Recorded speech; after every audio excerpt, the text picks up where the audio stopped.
നിങ്ങളുടെ favourite shows ഇനി ഒരിക്കലും മിസ്സാവില്ല. ഇപ്പോൾ C5 കാണും നിങ്ങളുടെ ഫേവറേറ്റ് ഷോസ് തികച്ചും സൗജന്യമായി.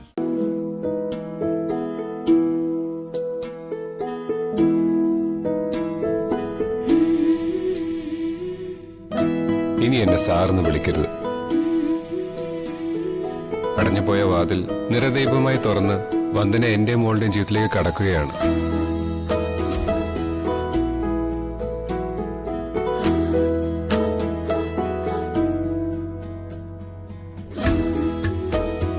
അവിടെ ഒരു കുറവും വരില്ല വന്ദനയ്ക്ക്.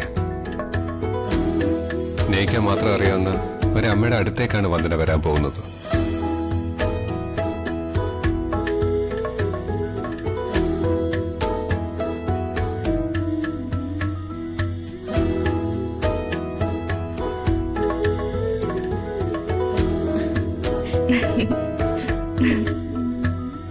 ചിന്താവിഷ്ടയായ വന്ദന.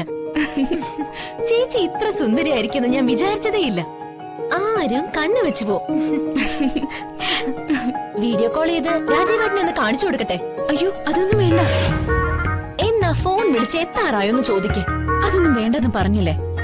എന്നാ ചേച്ചി വിളിക്കണ്ട, ഞാൻ രാജീവേട്ടനെ വീഡിയോ കോൾ ചെയ്യാൻ പോവാ. ചേച്ചി ഇപ്പോഴേ ഇങ്ങനെയൊക്കെ വിളിക്കാൻ പറ്റൂ. പിന്നെ ഭാര്യയുടെ ലേബലാ.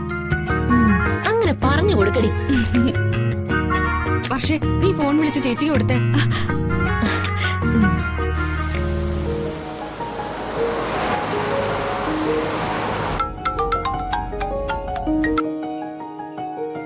പേടിക്കണ്ട, ഓഡിയോ കോളാ. സംസാരിക്കേ. ഹലോ വന്ദന. സർ, ഇവിടെ എല്ലാരും പറഞ്ഞപ്പോ പുറപ്പെട്ടെന്ന് അറിയാൻ വേണ്ടി വിളിച്ചതാ. അത് ശരി, അപ്പൊ എല്ലാരും പറഞ്ഞുകൊണ്ട് വിളിച്ചതാ, അല്ലാതെ വന്നയുടെ സ്വന്തം ഇഷ്ടത്തിനല്ല. അയ്യോ സർ, അതല്ല.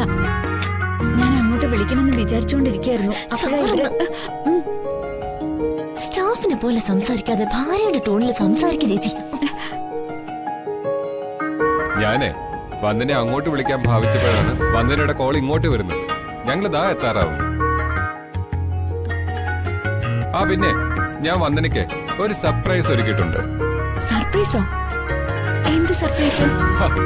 അതിപ്പോ പറഞ്ഞാൽ എങ്ങനെയാ? സർപ്രൈസ് ആകില്ലല്ലോ, നേരിട്ട് പറയാം. ആ, നല്ല മഴയാ പുറത്ത്, സൂക്ഷിച്ചു വണ്ടി ഓടിക്കണേ.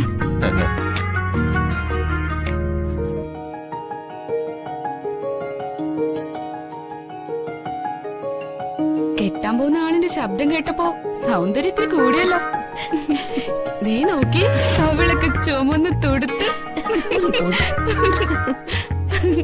ചേച്ചിയുടെ നാണിച്ച് ചുവന്ന മുഖം കാണാനാ വിളിക്കാൻ പറഞ്ഞത്. ഒരു സർപ്രൈസിന്റെ കാര്യം രാജീവേട്ടൻ പറഞ്ഞല്ലോ, അതെന്താണെന്ന് പറഞ്ഞില്ലേ? ഇല്ല, അത് രാത്രിയിൽ ചെവിയിൽ പറയും.